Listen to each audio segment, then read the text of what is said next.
Hi everybody, Don Giannetti from Lighting Essentials, lighting-essentials.com. I always have to remember to say that. I got 10 questions for you. Well, some of them have a little bit of multi-part things, but I got 10 questions for you. And if you can answer these questions, if you can answer them for yourself, you may have a shot at this business. If you can't and you need to do some research, then you just learned something. Because you need to know the answers to these questions before you become a photographer. Just the way it is. And the little cha-ching thing, that came from my phone down there. I'm not going to bother looking right now, but somebody's selling something. Question number 1. What kind of photography do you do? Are you a consumer photographer, commercial photographer, editorial photographer, photojournalist, landscape photographer? Are you a corporate photographer? Got to know that.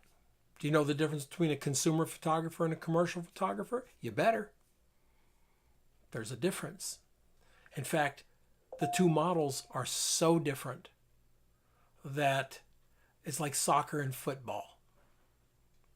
Yeah, there's a camera involved, but at that point, things change. You cannot market a consumer business like you market a B2B commercial business. You can't market a commercial business like you do editorial photography. It's different. You got to know that. I hope you can answer that one. Can you describe all those genres?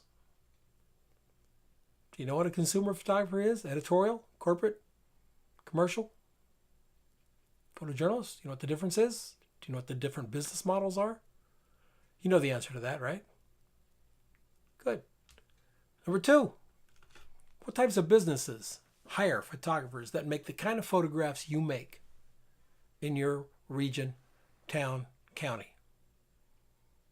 Who hires you or other photographers who do what you do, pays them money for photography in your area?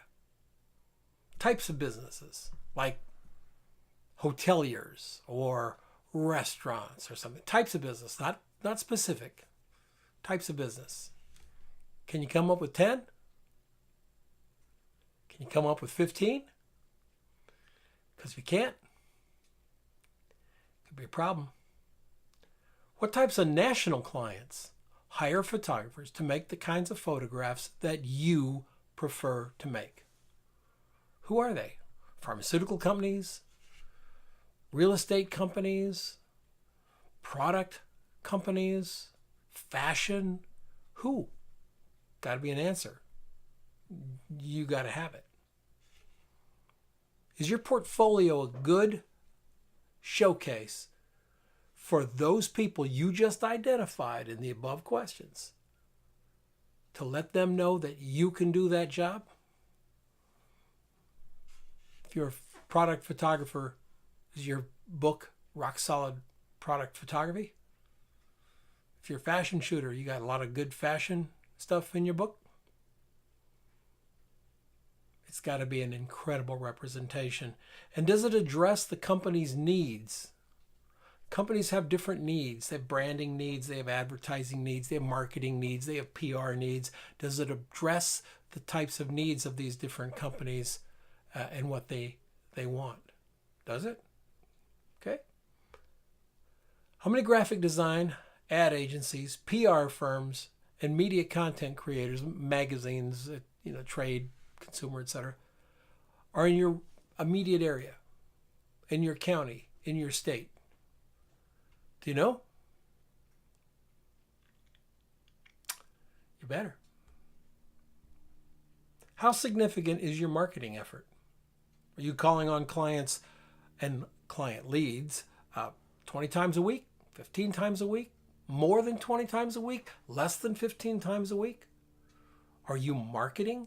And calling on means an email, a phone call, a direct mail piece, a coffee, touching a client somehow.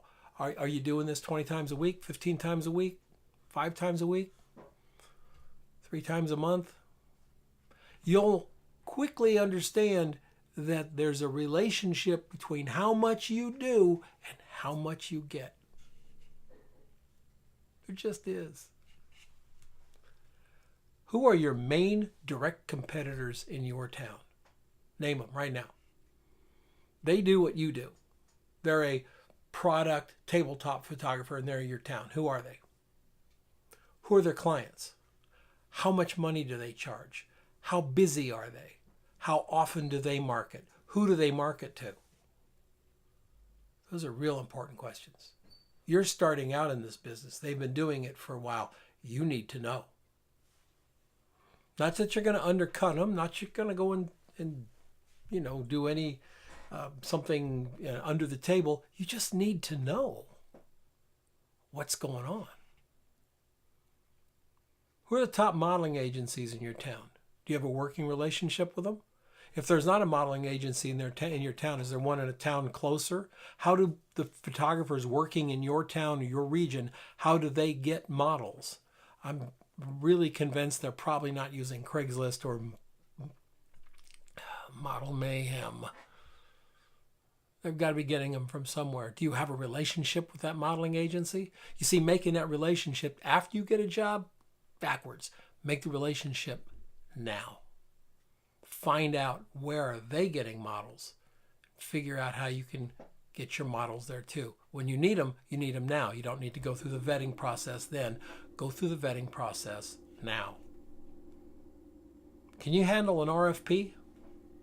That's a request for a proposal. Can you handle it and be credible? Can you handle an RFP and go, oh yeah, I can put a bid together. And that bid looks decent, credible, smart, and shows that you know what you're doing? Do you know the questions to ask? Because sometimes asking questions can make clients feel real good about you because you're asking the right questions. And sometimes not asking questions can be very scary and in many cases the kiss of death. You're just not going to get the job because you didn't ask the right questions. Or worse, didn't ask any questions at all. Number 10, how would you define your style? You got to define it somehow. You got to tell me, the client, why I should hire you, the photographer. What are you bringing to the table? What's special about you? What makes you worth $1,000 or $2,000 or $3,000 for this photograph? What did you bring me that guy over there or that gal over there can't bring me?